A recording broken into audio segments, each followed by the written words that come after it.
طریقہ، ان ساری غلطیوں کو بیلنس کرنے کا کیا طریقہ ہے، اس سے معافی مانگنے کا کیا طریقہ بتا دیا اللہ تعالیٰ نے، اقیم الصلاۃ طرفی النہار وزلفا من اللیل، کہ دن رات میں تم اللہ کی عبادت کرو، اپنے گناہوں کو بخشواتے جاؤ. پھر کیا ہوگا، ان الحسنات یذہبن السیئات، کہ تمہارے گناہوں کو اللہ تعالیٰ نیکیوں میں بدل دے گا.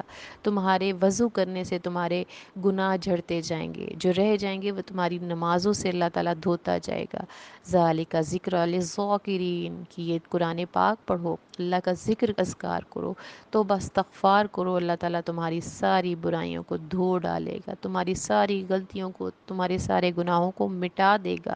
پھر فرماتے ہیں وَاصْبِرْ فَإِنَّ اللَّهَ لَا يُضِيعُ أَجْرَ الْمُحْسِنِينَ، کہ صبر کے ساتھ نیکی کرتے جاؤ. ہم سوچتے ہیں ہم دعا مانگ رہے ہیں، ہماری دعائیں قبول نہیں ہو رہی، ہم اپنے